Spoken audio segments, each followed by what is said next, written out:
तमिलनाडु की पूर्व मुख्यमंत्री जयललिता की मौत 7 साल बाद भी एक पहेली बनी हुई थी।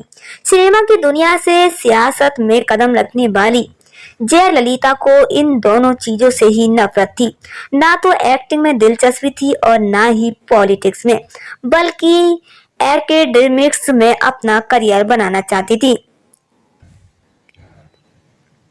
सिमी ग्रेवाल के शो में जयललिता ने अपनी निजी जिंदगी से जुड़ी तमाम दिलचस्प बातें बताई थी। जयललिता कहती थी कि जब मैं 12 साल की थी तब भरतनाट्यम की पहली प्रस्तुति की थी, लेकिन इसमें मेरी जरा भी रजामंदी नहीं थी।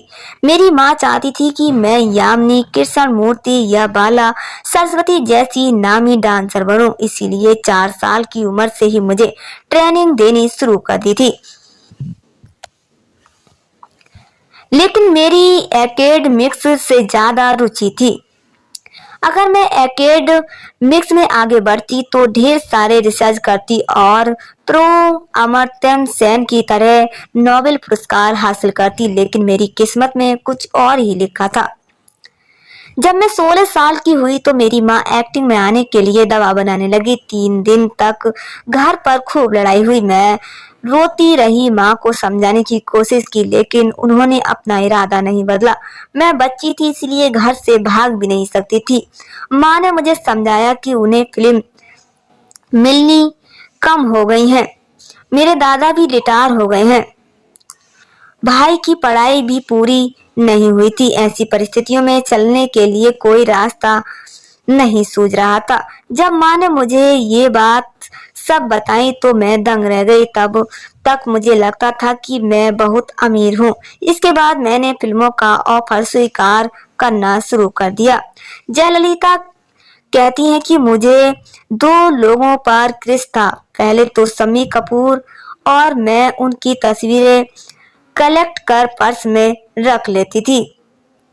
हालांकि मेरी कभी शम्मी कपूर से मुलाकात नहीं हो पाई थी। शम्मी की साल 1961 में आई फिल्म जंगली मुझे बहुत ही पसंद आई थी और कई बार देख चुकी थी। दूसरे शख्स थे कि क्रिकेटर नारी कॉन्ट्रैक्टर में सिर्फ उनकी एक झलक पाने के लिए टेस्ट मैच देखने जाया करती थी।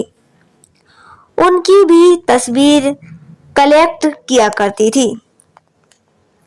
इसी बातचीत में जयललिता अपने स्कूल और कॉलेज के दिनों को भी याद करती हैं। कहती हैं कि स्कूल या कॉलेज में जब मुझे कोई भला बुला कहता था तो या ताने मारता था तो मैं कोई जवाब नहीं देती थी, चुपचाप वहां से चली जाती थी और घर जाकर रोया करती थी। राजनीति में आने के बाद मैं पूरी तरह से बदल गई थी।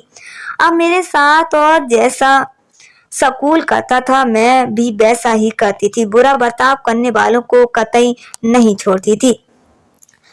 16 साल की उम्र में कन्नड़ फिल्मों की दुनिया में कदम रखने वाली जयललिता ने करीबन 300 फिल्मों में काम किया। साउथ सिनेमा की पहली अभिनेत्री थी जिसने स्कर्ट में एक्टिंग की। 1970 के दशक में जयललिता और एम.जी. रामचंद्र की जोड़ी खूब पसंद की गई थी। बाद में जब एम.जी.आर. तमिलनाडु के मुख्यमंत्री बने तो वहीं से जयललिता को सियासत में लेकर आए थे। एम.जी.आर. ने साल 1984 में जयललिता को पहली बार राज्यसभा भेजा था। इसके बाद जयललिता ने पीछे मुड़कर नहीं देखा। एम.जी.आर. के निधन के बाद जयललिता ने उनकी राजनीतिक विरासत संभाली और 6 बार तमिलनाडु की मुख्यमंत्री रही थी। समर्थकों के बीच अम्मा के नाम से मशहूर जयललिता का 5 दिसंबर 2016 को निधन हो गया था। हिंदू धर्म से ताल्लुकात रखने वाली जयललिता को जलाने की बजाय दफनाया गया था। बीबीसी की एक रिपोर्ट के मुताबिक ऐसा जयललिता के द्रविड़ आंदोलन से जुड़े होने की वजह से किया गया था। द्रविड़ आंदोलन से जुड़े लोग हिंदूवादी परंपरा और रस्म रिवाज में यकीन नहीं रखते थे। जयललिता की मौत के बाद तमाम तरह की कहानियां और थ्योरी भी सामने आई। जांच कमीशन बना, मामला कोर्ट की दहलीज तक भी पहुंचा, लेकिन आज भी जयललिता की मौत पहेली बनकर रह गई है।